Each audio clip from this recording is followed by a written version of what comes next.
Howdy, everybody. Humanities 2. A couple days after Thanksgiving. Hopefully, all recovered from the family festivities.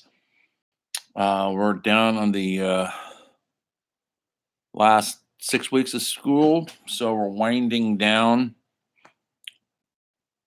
I think we get out the 17th or thereabouts of December. 6 weeks, down to the last 3 weeks, I'm sorry. And we're going to be, at least 2 of those weeks is going to be in cinema, which is one of my passions, movies to you guys.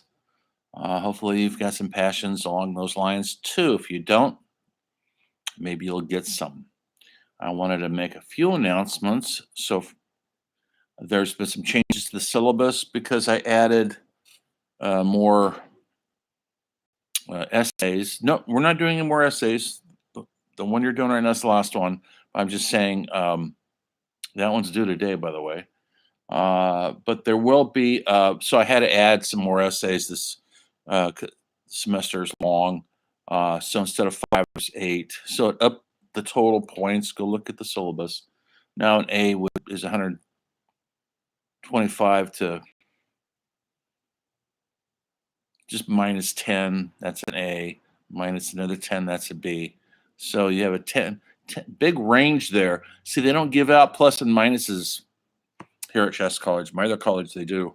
And so you could get an A with having perfect, and you could get an A having 10 points off 125. There's no A minuses or B pluses, none of that. So make sure you tune into that.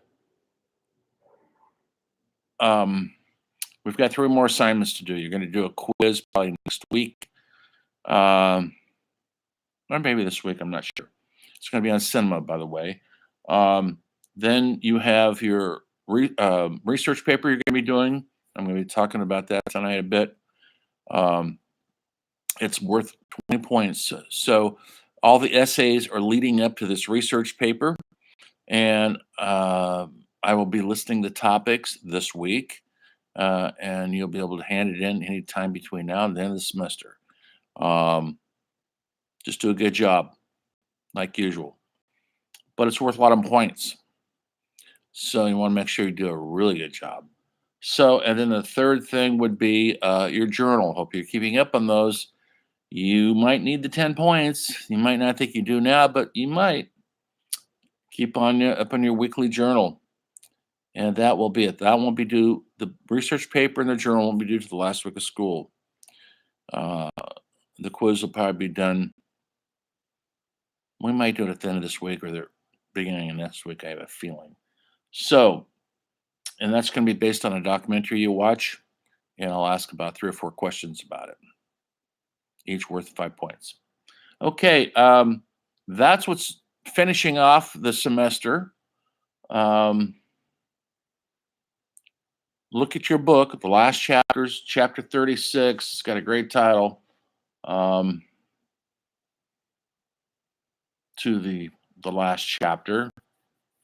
And we're going to be discussing that in the discussions. I'll probably post that this week also.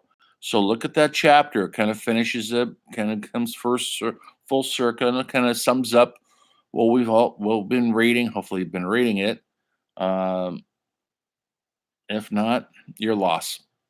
It'll help put context to our culture, to the art that's being produced in the culture.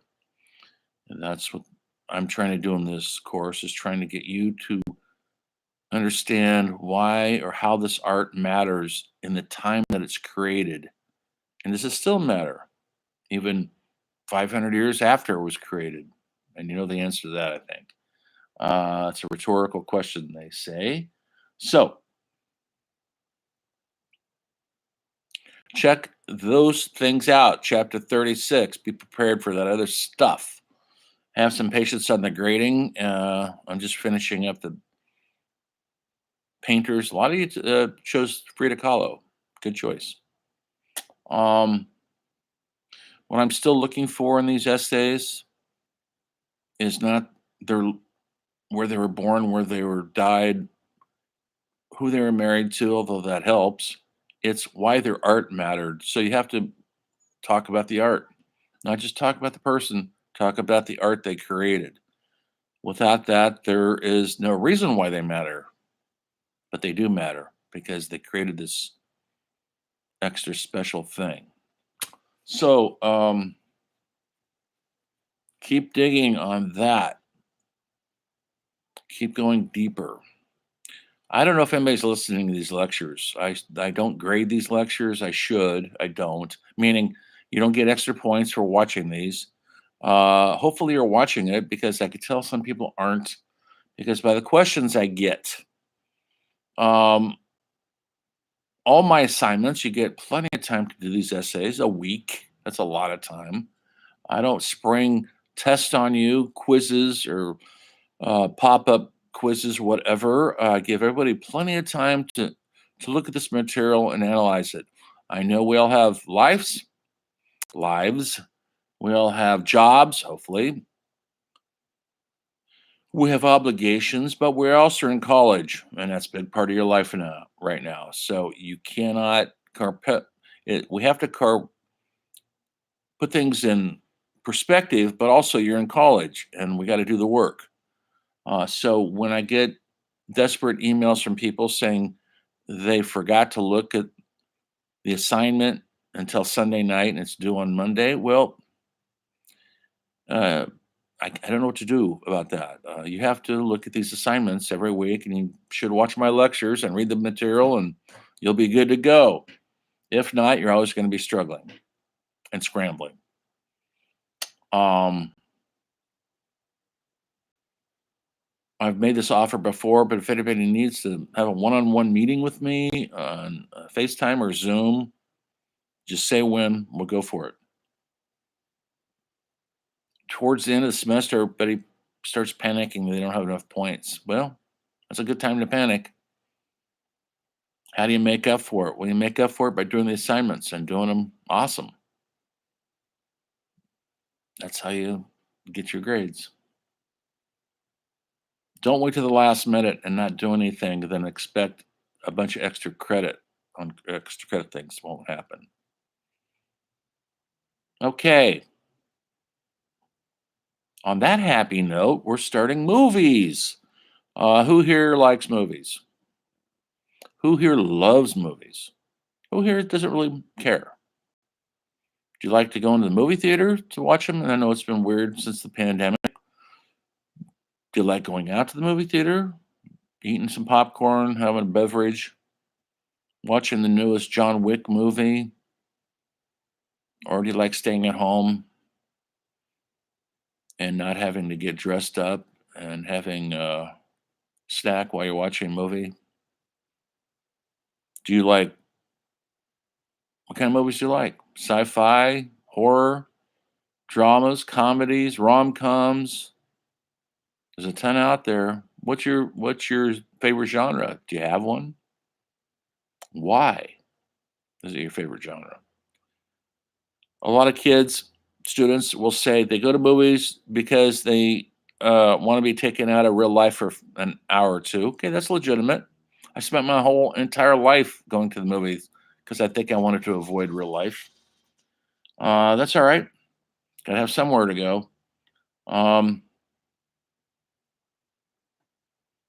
or do you like just like to have being entertained, kill 2 hours, all that? Do you want to think during movies? Do you want to actually be emotionally involved in the movies? Do you like being emotionally involved in the movies? Are those the best movies? Well, I've already gotten a hint on the last essay we did on Hill House, The Haunting, I should say, The Haunting of Hill House. A lot of you don't like black and white movies. Your generation, I don't know how old you are, but let's say you're a Gen Z or millennial, you don't like black and white. That's a fact.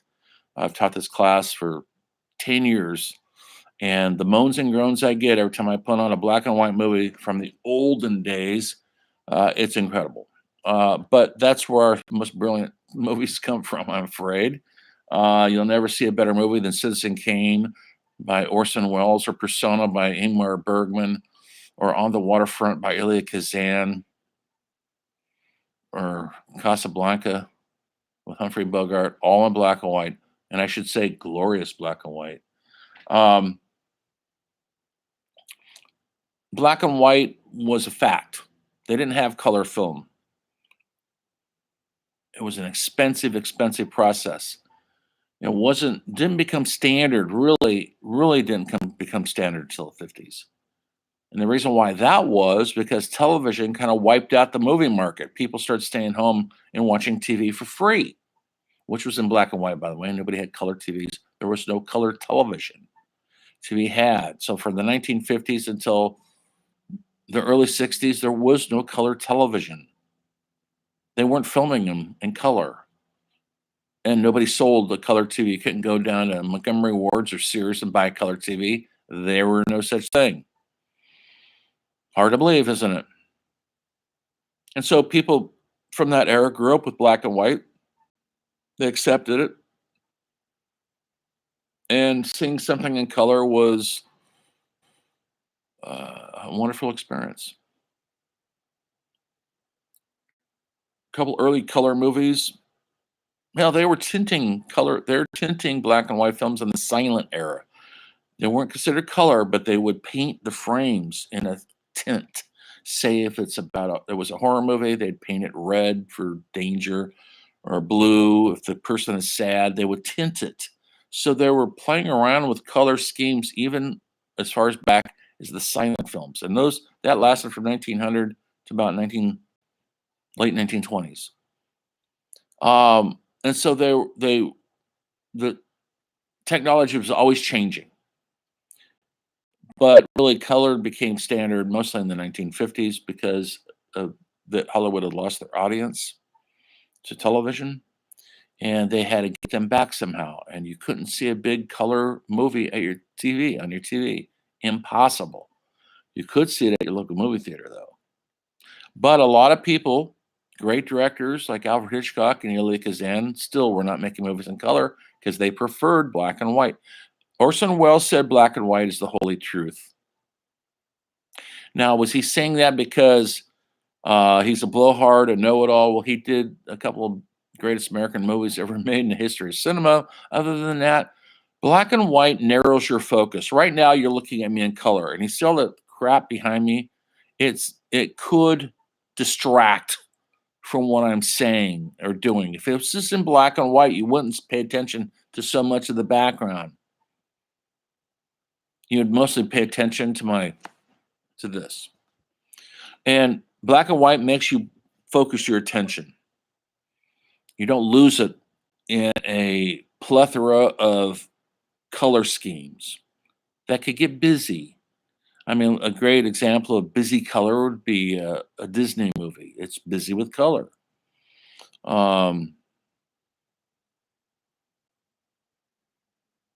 And it can take your focus away from what needs to be seen, which is the truth of a character. So, early cinema. Who started early movies? Did you guys look at the documentary I posted? I used to show it in the classroom because I have a copy of it, but we can't watch it in the classroom because we're not in the classroom. And it's called The Story of Film by Mark Cousins. It's a different take on film history.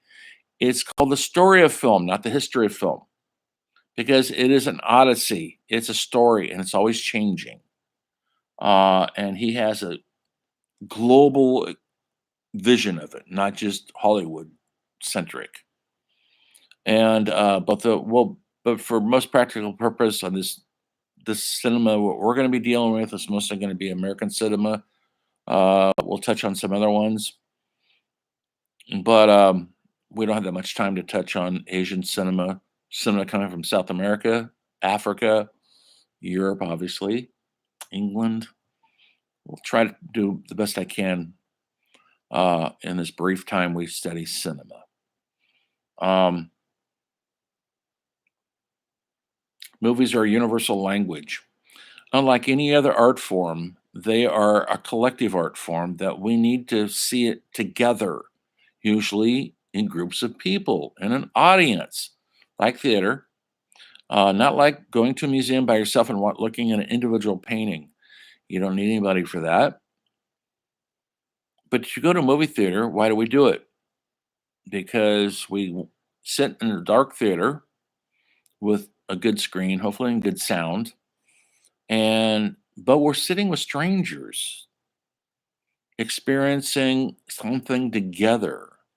So a horror movie with strangers can be very rewarding because we're all being scared at the same time.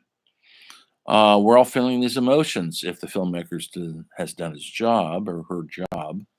And so that's part of it. And now here we are in this world of COVID and Netflix and Hulu, and we're all watching movies on our iPhones and iPads and anything starting with an I. And we're getting used to that. The collective isn't as important as it used to be. Every year, and I'm a grouchy guy, folks. I get people upset me. I don't like people making noise, talking, eating crap when I want to watch a movie and focus. And so I try to avoid going to movie theaters when it's popular to go. It's Friday, Saturday night. You'll never see me there. I'll go on a Tuesday night, literally at 10 o'clock, so I can have the theater to myself. Um, I've been like that all my life, folks. It's not a recent thing. So don't blame it on old age. Because we want to be sucked into the world, drawn into this world, this visual world of cinema and what the camera can show us. And it's an important ritual experience going to the cinema that we're missing when we just sit at home. Not much of a ritual sitting at home. Sitting on the comfy couch with the cat on your lap. You can turn it off if you want. You can pause it. In a movie theater, you don't have any of that control. You have to pay attention. You have to look at that screen for those 2 hours and not talk, not do anything rude, not yell at the screen. You have to be polite and calm and a good audience member. That's part of the compact. That's the implied compact contract we make with other strangers in a movie theater. So because I teach cinema, I try to keep up on current cinema. And so every year I usually pick some movie out, a big blockbuster action packed thing. And I usually try to see it at a movie theater so I can get the full experience of the big screen, the big sound with an audience. But because I have a dislike of noisy talkers and people on their cell phones, I try to still avoid those popular nights. So last time I was in Portland, I went to this movie. It was called Mad Max Fury Road, and it was based on the Road Warrior movies from actually started in the 70s, Mad Max in the 80s. Made by this great Australian director, Mel Gibson started them. Good old racist Mel before he was kicked off to the side for being kind of a jerk. Did anybody see Fury Road? The Mad Max Fury Road. Wonderful. Jerry Miller directed it, filmed in Australia with all practical special effects. That's not CGI, folks. Computer generated imagery. That's how most films are made now. And so they look fake to me. The action's just too fake. You go see a Tarantino movie, he tries to make it real. You go to see this movie, they're trying to make the action, even though it's really out of this world, but they're trying to do it in a natural, more realistic way that a human being can actually do. Go see the new James Bond movie or John Wick. It's not humanly possible what they do. I've seen John Wick fall off a building and get up. You don't survive falling off a building, folks. He'll get beat to death by a robot and he still wins. He'll get shot 20 times to take a shower and he's good to go. That's Hollywood folks. And so, and that's fine. Hollywood is a dream machine. It's a fantasy material. And it started in the early days. And who's like giving, who's the godfather of starting cinema? Well, they give it to somebody um, who you wouldn't maybe think about as being a movie person, but we're all under his influence right now. If you have a light bulb in your house, Thomas Edison is essentially credited for starting the first cinema camera, a camera that took rotating pictures. And if you run them through a projector, the images appear to be moving. He had a little tiny in Orange, New Jersey. He had maybe hopefully you see the documentary I asked you to watch. He had a little black box studio called the Black Maria, and they filmed what he was considered movies. These aren't stories, folks. These are just images of people dancing, dancers dancing, people kissing, boxers boxing, more or less posing for the camera.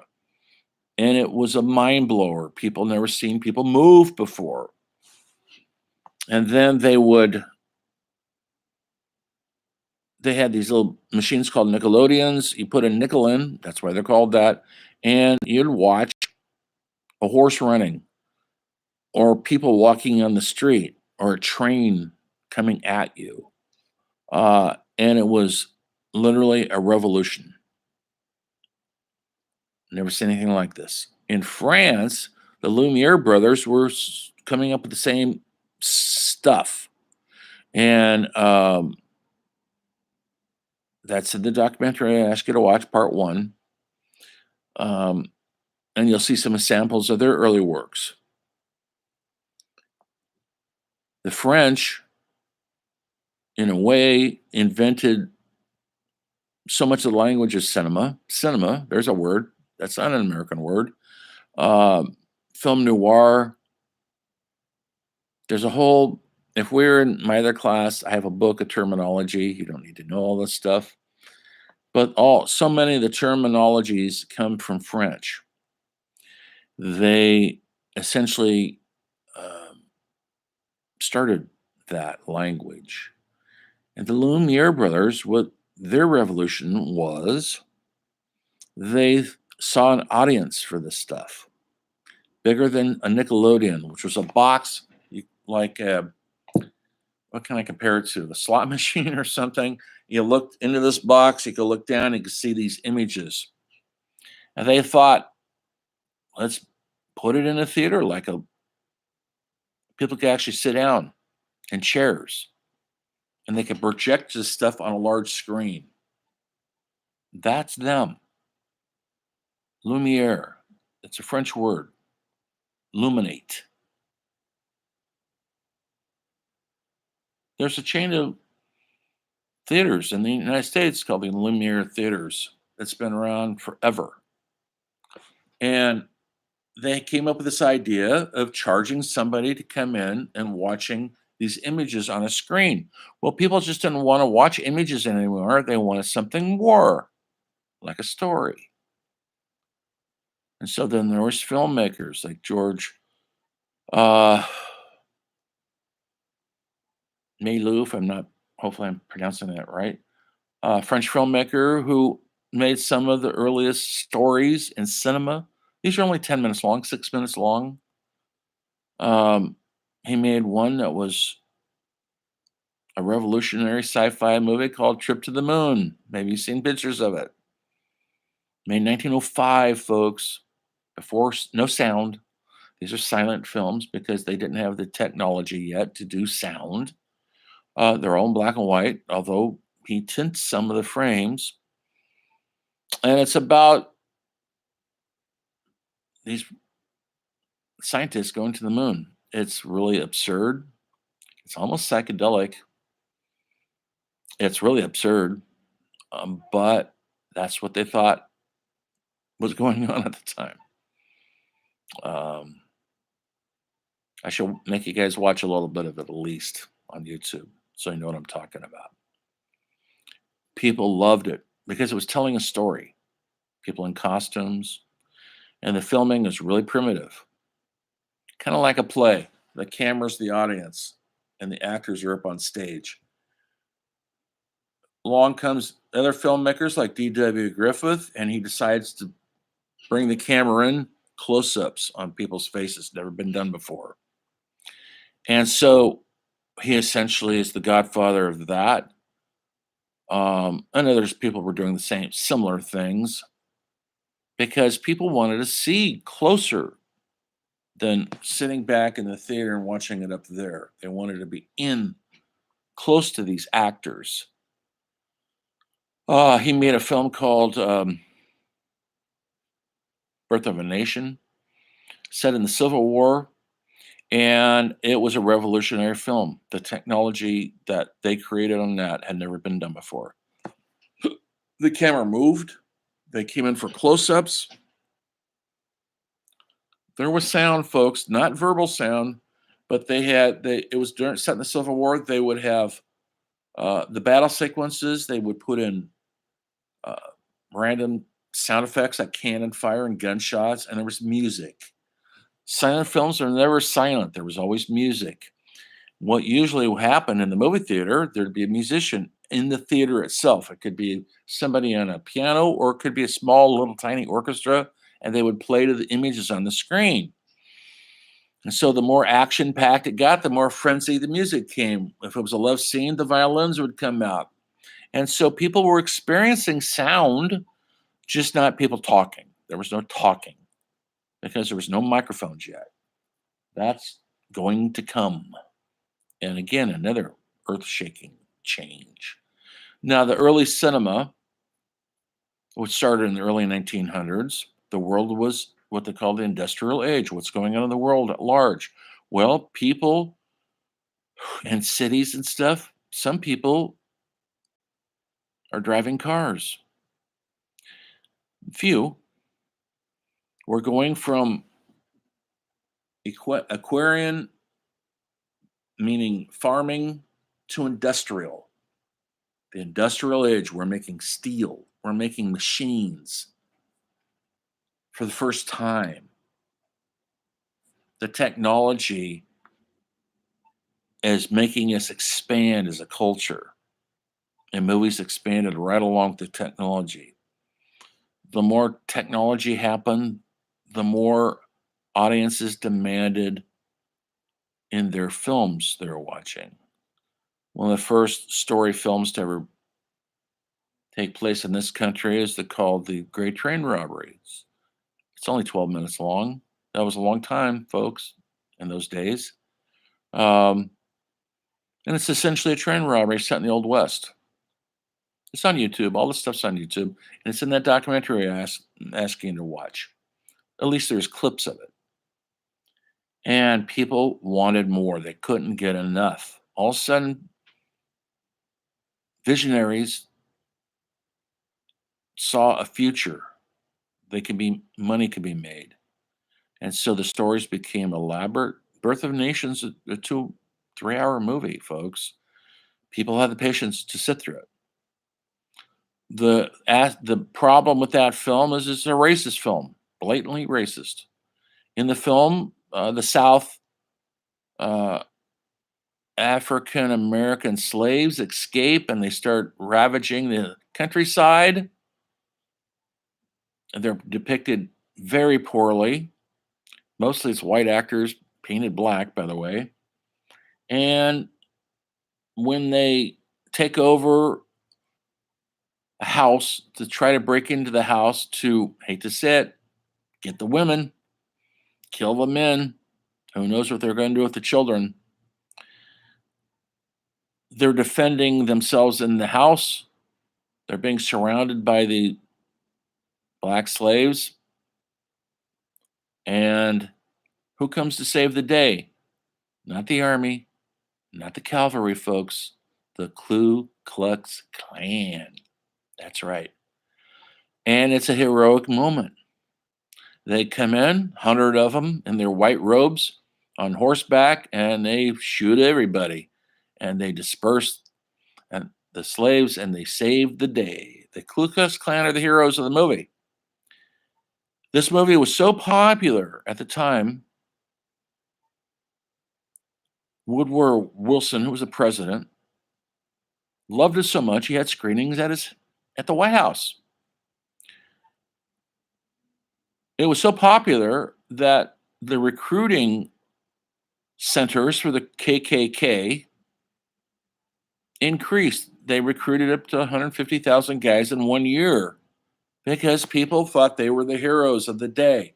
It wasn't until later on when some African American writers and critics started going, hold on, wait a minute, take another look at this. This is a racist film.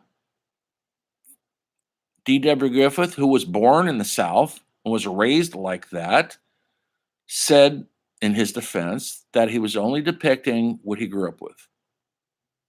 Probably right. But did it make it anything less than racist? No, it didn't. He went on to make another epic movie called Intolerance, where he tried to literally depict the entire history of man, from caveman to the Bible stories of Jesus and Cain and Abel to modern times.